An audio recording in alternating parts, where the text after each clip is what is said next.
Welcome to our latest Queen Elizabeth Scholar presentation at the McMaster Health Forum at McMaster University in Hamilton, Ontario, Canada. The agenda for today's presentation is give a quick summary of the McMaster Health Forum and the Queen Elizabeth Scholarship Program, and then turn it over to our incoming scholar, Orezioghene, who's from Nigeria, who will be talking about health system strengthening within the Nigerian health system. The McMaster Health Forum is a learning hub for improving health outcomes through collective problem solving. We act to harness information, convene stakeholders, and prepare action-oriented leaders to be an agent of change by empowering stakeholders. The Queen Elizabeth Scholarship Program is run by a partnership between the Rito Hall Foundation, Community Foundations of Canada, Universities Canada, and Canadian universities. The purpose is to activate a dynamic community of young global leaders across the Commonwealth to create lasting impacts both at home and abroad through cross-cultural exchanges encompassing international education, discovery and inquiry, and professional experiences.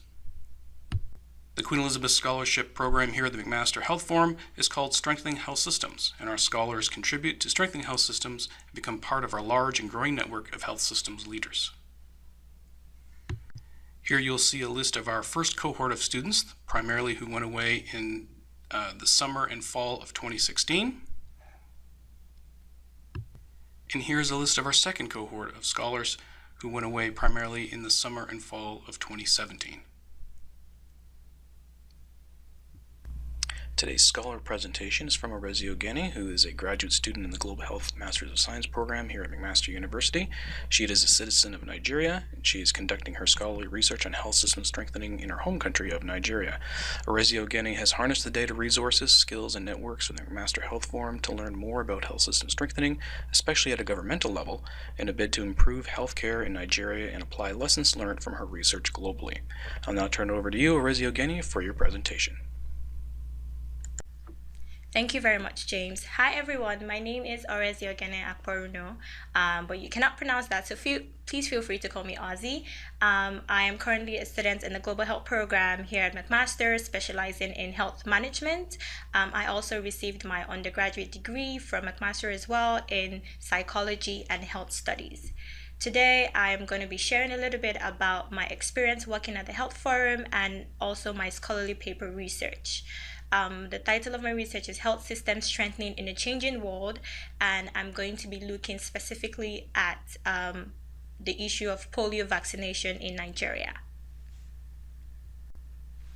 So on my agenda for today's presentation is I'm going to give you a brief summary of my experience at the Health Forum.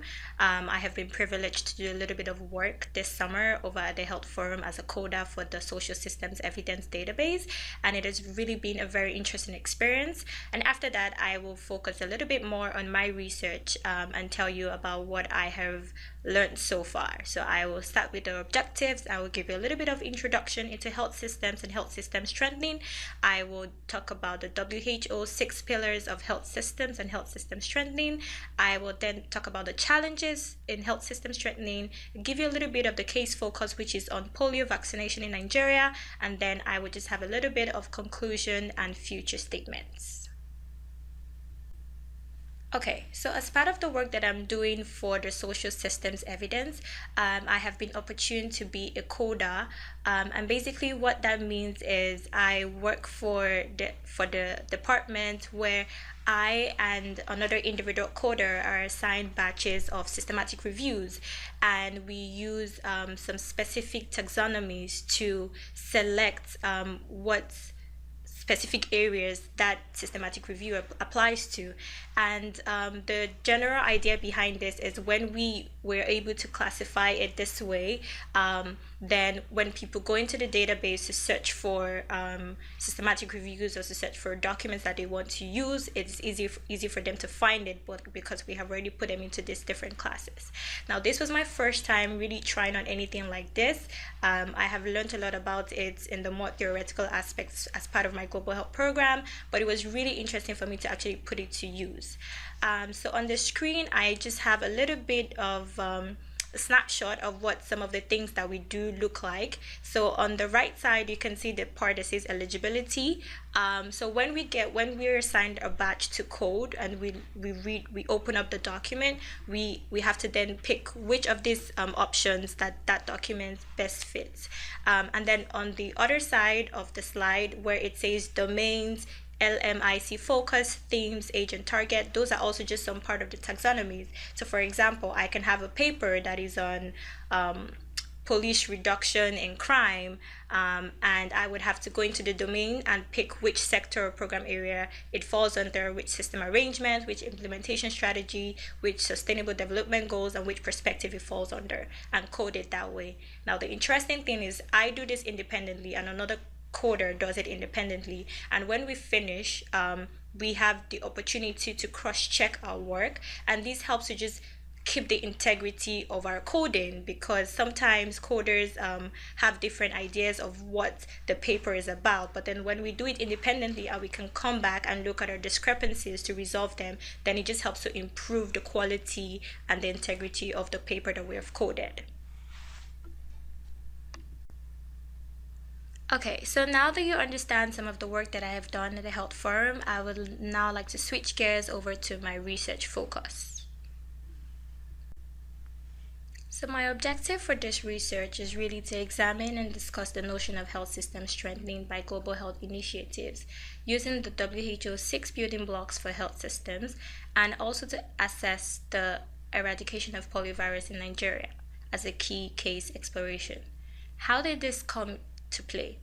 Currently, there is a meningitis outbreak in Nigeria, and it is very disturbing that at this point, the country is still facing a lot of challenges with disease outbreaks that have even been eradicated in a lot of other countries.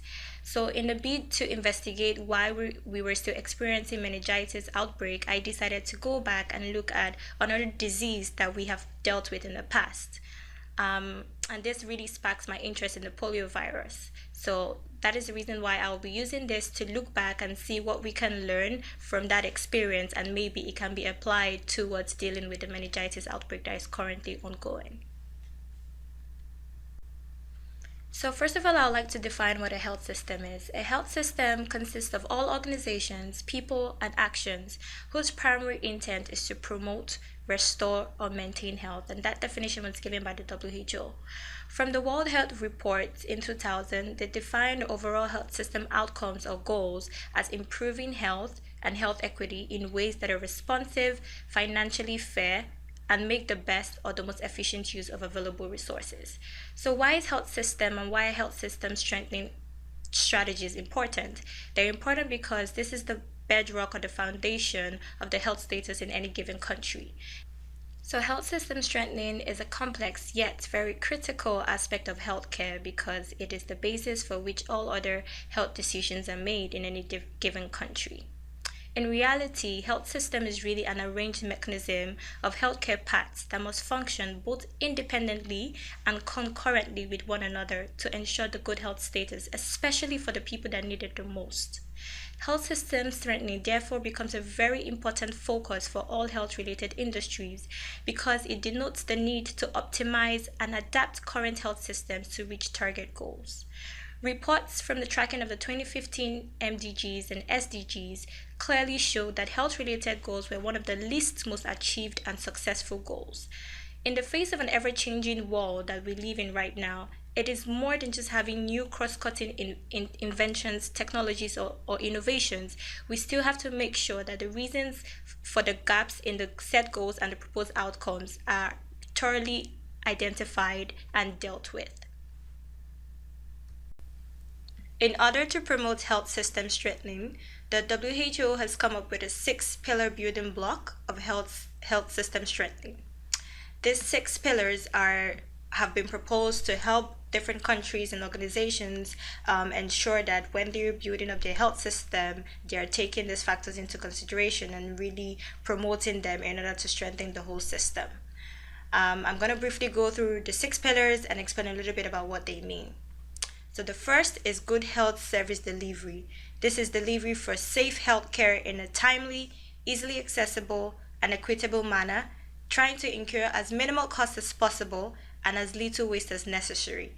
The target of this pillar is not really for the collective success of health status, but for ensuring that the most vulnerable and the most remote populations get access to the care that they need.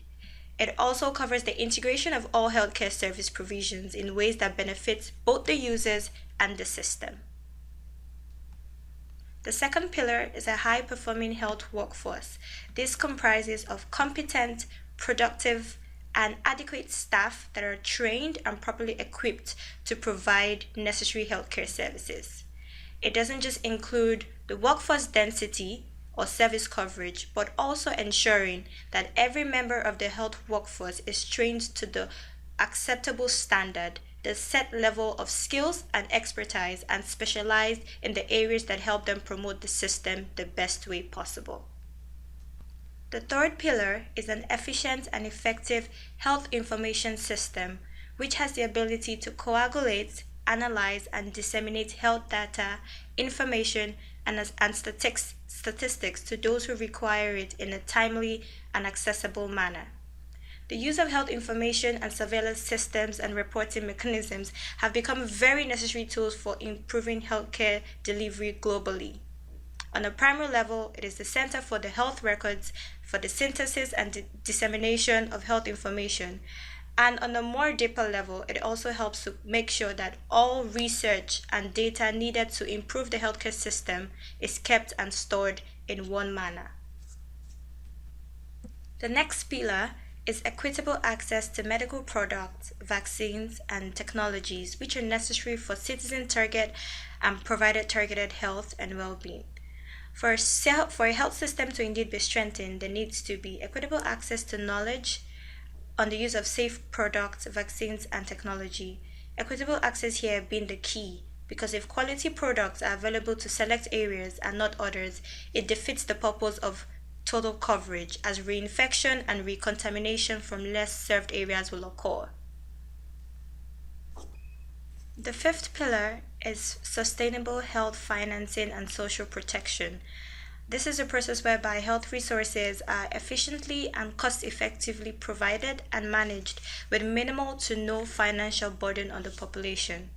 The role of a sustainable financial health system in health strengthening cannot be overemphasized because it is the medium through which all other pillars are facilitated, and a strong system is one that has adequate funds to sustain the maintenance and commencement of health projects in ways that do not cost the public further financial stress.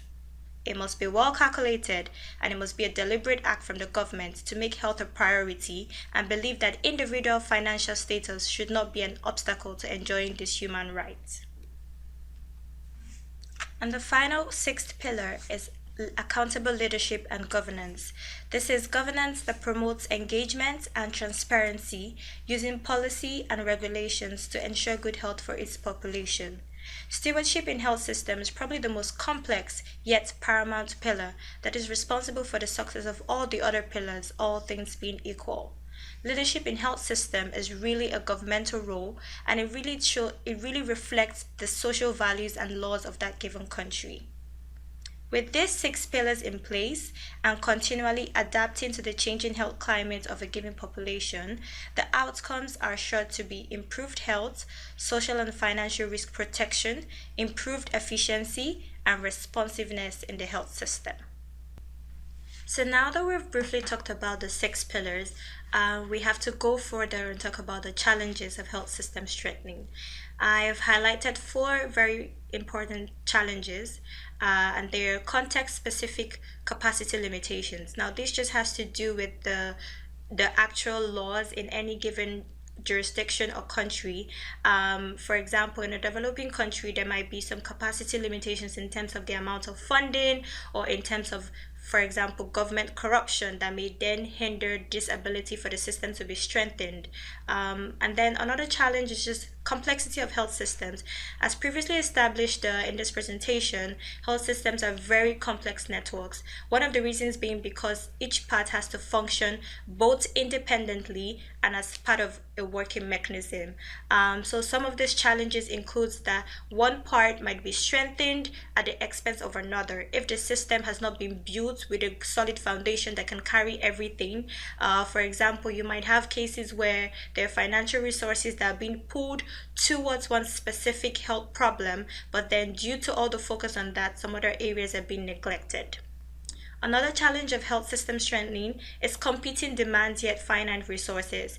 This is very self-explanatory. There will always be more needs than resources. And one of the challenges of a lot of countries is trying to do or provide the best services with the limited amount of resources that they have and incur the least waste. Whether developed or developing, I think every country is always seeking ways for them to do more with the little that they have. And this is one of the challenges of health system strengthening, because if you're in a country where there are already very limited resources, then you might have all the skill and you might have all the ideas to move the system forward, but there would just not be enough resources to do that. And the last challenge is vertical international aid initiatives, and this is just more explained by a system where there are more disease specific health system interventions as opposed to one that is more horizontal or more diagonal and carries the whole system along. So I'll give a good example. When there was the fight against HIV and AIDS, for example, a lot of resources or international organizations sent like health aid workers to a lot of like African countries in Africa, and one of the things that this did was pull a lot of their resources towards HIV and AIDS systems, but then it also neglected other diseases that were ravishing those countries, like chronic and endemic diseases that were already there. So one of the issues that we have in global health, for example, is making sure that a lot of international aid initiatives, especially when they're sent down to countries, are not just going there to tackle one aspect of their health system or focus a lot on one aspect, that it takes workforce from every other aspect, but rather it creates a system where all the different diseases or all the different platforms in the health system are actually adequately met. So before I go a little bit further into talking about polio and the vaccination scheme, I would just like to give a brief overview of the Nigerian health system so you really understand the context within which this is happening. So Nigeria is a developing country in Africa, and its health system is arranged into a primary, secondary, and a tertiary level, and it is coordinated according to a local, state, and a national level. Now, what this tier does is that the different levels are typically responsible for the different levels of care. So for example, the local level should be responsible for the primary, state is more in control of the secondary, and the national is more of the is more involved in the tertiary level. The national is typically where you have the Ministry of Health that oversees all the other levels. But then one of the issues with this kind of system, especially in a country like Nigeria, is because the different actors are not limited to their level. So what happens is you end up having an overspill where, for example, the national level is then taking care of responsibilities that should have been taken care of by the local level. What then does is put a lot of pressure on the national level while the local level is not even properly managed or properly developed. So you have cases where the local level should be providing vaccination and immunization, which is really a primary care function that is not existing, and then you have national schemes trying to gather money from global initiatives to do things like that. So that's just a brief overview of Nigeria's healthcare system. So now I'm going to move further a bit into my case focus, which is on polio vaccination in Nigeria. Okay, so moving a little bit further into poliomyelitis, I will just talk a little bit about it. It's a viral disease, and what it does is it impedes the central nervous system. There are different stages of polio. Some of them could lead to paralysis, some of it wouldn't. Sometimes in the very mild stages, it is even asymptomatic. So it's not always easily diagnosed. So this map here is just a map of the prevalence in Nigeria, and if you look at it closely, you realize that it is affected, or it is still very prevalent in a lot of the northern eastern states. And there's a reason to this. This map shows the difference between the prevalence in 2013 and in January to September 2014. And the reason for this is because in the northeastern part of Nigeria is the place that has faced the most unsettlement and terrorism in more recent years. There's been a lot of attacks by Boko Haram, and what this has done is created a very different atmosphere in those states. So for example, a lot of health workers are migrating more towards the south because it is unsafe to live in the northeastern part. Also, due to all the unstableness, there is less opportunity for like drugs and a lot of help to be sent down to those areas. So that's why in other areas where polio may have been able to be eradicated with vaccines and proper health care, it is still lacking in the northeastern part of Nigeria. The map also shows WPV, which just means wild polio virus, and VDPV, which is vaccine-derived poliovirus. And it's very important to distinguish between these two, because the vaccine-derived poliovirus is just as a result of mismanagement of the actual poliovirus. So how that comes about is, for example, someone is given a vaccine. A vaccine is basically just a weakened strain of the actual virus. So someone is given a vaccine and they defecate, and there is improper sanitation or waste management practices in the northeast. So what happens is that then contaminates the water or food of someone else that consumes it, and then they then get the virus. So it wasn't really passed on to them. It was more as a result of the vaccine not being properly managed, and then obviously with poor sanitation measures, that is how the vaccine derived version is gotten. So the interesting thing about polio and vaccinations in general is that vaccination is one of the most successful and cost-effective public health prevention interventions. So this means that if proper vaccines are given, especially to diseases that it has been proven to work, we should be experiencing like 100% eradication. So it's really interesting that this is still very much an issue in Nigeria. So I'm just going to highlight some of the particular challenges that the polio vaccination has actually faced in Nigeria. One of them is weak management and oversight of mass OPV campaigns, which have been compromised by the quality of supplementary immunization activities.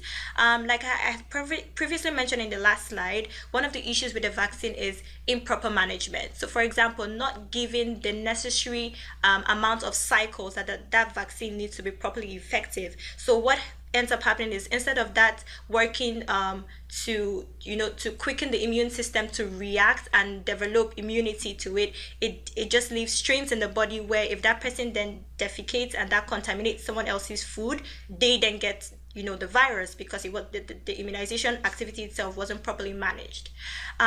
Responsibility for immunization in Nigeria is also very decentralized to subnational governments, and this just goes back again to how when I gave the overview of the different levels. So what should really be a function of primary care at the local level is not being taken care of. So this then just makes the whole system very unsustainable, because then the national and the state governments, who typically shouldn't be the ones going into local communities to ensure that immunization is done, then have to be the ones doing it. And when this is done, different states will handle it differently, and then you have different outcomes, which is why there's no standard immunization procedure, no standard immunization outcome in the country. Another challenge in Nigeria is underserved mobile and migratory populations. So again, going back to that map in the northeast, due to the unrest there's been a lot of migration down to the south and down to like other states in the north. And what this causes is that the people that actually need this vaccination sometimes don't get properly vaccinated, because they're the ones that are migrating a lot due to the insurgents in the country. Or what you then have is that some people that may have started the cycle but then not complete it, then move to another state or move to another area, and and through improper waste management system, they then contaminate other people, in that area. So this is a really big challenge with vaccination in Nigeria, especially in the northern eastern region. Another challenge is surveillance for polio eradication. It is complicated by the fact that paralytic poliomyelitis cannot be reliably diagnosed. So as I had said earlier, the way polio works is that sometimes it comes in mild forms, and the body, you'll probably just have symptoms that look like the flu, and you'll probably get better. But then when it's a more serious strain and it affects like your central nervous system, you could end up either being paralyzed or not. And because the paralytic form of it is not reliably diagnosed in Nigeria, before they can catch it, the person probably has already gone through like a state where maybe some parts of their body is paralyzed already, and this really hampers the surveillance for the disease, because then it's hard to know who are the people that are suffering from the very serious ones versus who are the people that are not suffering from the serious ones, or differentiate between when is it actually polio versus when do you just have a flu. So that's one of the challenges in Nigeria, and again, this just fits back into the whole system issue of not having enough medical equipment and products to properly and reliably diagnose this disease. And lastly is insufficient financing for strategy implementation. This has really been a chronic problem. It has actually even affected the Global Polio Eradication Initiative, and it's because because of this back and forth of insufficient financing, there has really been a widespread loss of community confidence in the program. For example, in 2003, the program even had to stop for a while because there were rumors that the OPV immunization rendered children sterile. And in a country like Nigeria, where reproduction and having large family units is a big deal, to the society, people then actually started refusing to even accept the immunization that were being provided. So when there was a little bit of unstable financing, we found that there was a lot of setback in people's acceptance of this vaccination. So that has really been one of the big challenges of the polio vaccination in Nigeria. So now I'm just going to briefly talk about how we have applied the 6-pillar framework to the vaccination issue of polio in Nigeria. So first on the list here is funding of vaccination communication interventions, and one of the findings that we have seen is that there is an overdependence on donors, and that funding incentives are not always available for routine immunization, and some costs even have to be borne by the health workers. And then so the implication of this in strengthening the health system is that there needs to be a regular source of funding for routine immunization activities in the budget of the states and the local government areas, because this is really the only way for sustainability to be improved, and for them to ensure that this is really a primary care issue, and not just leaving it for the national government to rely on global initiatives to always come and take care of. And another application to this is with equipment and transportation. So again, this just goes back to having adequate and easily accessible medical products and equipment, e.g. for reliable diagnosis, or for like community outreach for when health workers are actually going to go into a lot of those remote areas, because if they don't have enough equipment to reach out to those vulnerable populations that need these vaccines the most, then coverage is basically hampered, or that is when you have reinfection. So one of the implications for this is that the state and local government should really ensure social mobilization committees, and ensure that this networks are really strengthened, for them to develop their materials and be able to reach out to those very remote populations. The next two health systems issues can basically tie them together. That is human resources for health and their training. So this really just goes back to that pillar that we talked about, health workforce. So generally, there's been a lot of inequalities, even in distribution of human resources, and also in training. And this again just goes back to the fact that there's a lot of brain drain in developing countries, obviously due to the fact that they're not adequately compensated or rewarded, and then they end up leaving to go to more developed countries where they feel like they would get better, they will get a better I guess living wage for their services, and then what happens is that with the unrest in the north and the flow of health workers further down to the south, then the system is left with a case where they are not adequately trained personnel, even to be able to carry out these vaccination programs in the places that they're needed the most. And then there also needs to be standard training procedures as well, and this is where even the educational system comes into play, because this is where maybe there needs to be more incentives for people to go into health and healthcare professions to make sure that there are enough personnel to actually carry out a lot of these activities.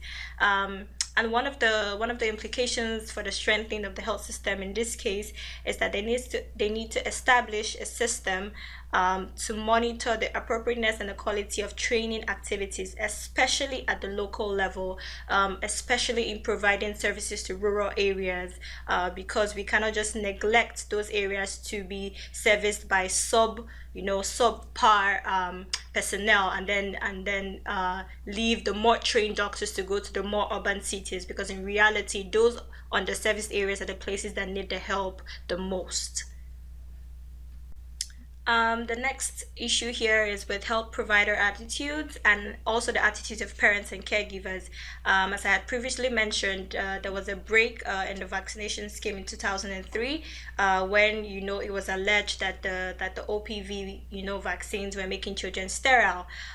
So I feel the attitudes of the health providers and the parents themselves really need to be adequately addressed, and where the health providers are not properly compensated, then they're poorly motivated to actually do their jobs in the best possible way, and obviously where the attitudes of the parents have not been properly informed and targeted, then that's where that hesitancy and rejection of the vaccines will come into place. So in strengthening the health system, we just need to continue to ensure that vaccination teams are well provided with incentives, and they are well compensated for the work that they do, and also that there's proper engagement at the very local and community level to ensure that parents, irrespective of their religious or traditional beliefs, are well informed of the benefits. I would say the benefits and any side effects of this vaccination, so that they can really make well informed choices for their children and ensure that vaccination coverage is not hindered by their refusal for the children to be vaccinated. And lastly, I will just tie in political support and community participation together. So under this, we see again the failure of state and local governments to really take ownership of the programs. And this is really a big issue, especially in some states, because we cannot just continue to rely on foreign aid and international initiatives. Yes, we appreciate the efforts of organizations like the Gavi Alliance, but at the same time, it would lead to a very unsustainable health system if we always have to rely on international aid for vaccinations. So it's really something where the state and local government need to take ownership of those programs and ensure that even after these aids are done or are completed, that there is enough knowledge and skill left with the local health workforce that they can carry on these vaccination programs and ensure that it is well continued even in future years to come. So just making sure that there's enough resource and there's enough support for vaccination and other healthcare issues in the state, and be a little bit less reliant on international aid to carry on this program for future years. So to just conclude a little bit and give some future directions, I just have 4 points here that really stood out to me in the process of this research. and it is that health system strengthening is a trending buzzword, but until clear outcomes are really achieved from the process, it could be mere rhetoric. So what this really means is that the onus is on us as healthcare and global healthcare professionals, to ensure that when we say we are really going in to help a country or to strengthen their health systems, we're not just saying it, but we're actually, using these 6 pillars and ensuring that whatever interventions that we're going to carry out there are really, really targeting the system and really helping it to be self-sufficient and self-sustainable. And another thing is that health initiatives should target the core deficient areas, of a country's health system in fighting specific diseases. So like I said before, more of a diagonal approach rather than a vertical approach, because if not, what happens, when these initiatives go, because funding would not always be forever, political climates change, governments go in and out of power. So rather than, coming in with a very vertical approach, more of an approach that really targets the deficient areas in the health system should be targeted, because if you target those, then for sure those specific diseases that you're trying to fight will benefit from the system itself being strengthened. But if you only go in and fight one particular disease, what happens when that disease, is taken care of maybe to a satisfactory extent, but then there are so many other diseases that could, happen, or that could even be co-infected with that one disease that you have taken care of. Another issue here is that short-term health goals without long-term sustainable improvements cause more harm than good. So our focus should really be for the long run, should really be for sustainability, and less about short-term outcomes like, so how many children got vaccinations. Yes, it's good to improve, the vaccination rate in the country, but more than that, we should be looking more at really long-term sustainable improvement in health, because if not, we would just be overburdening the system, and instead of it becoming stronger, it would just be losing efficiency. And lastly is that health system strengthening should frame health projects and interventions, especially in mainly developing countries.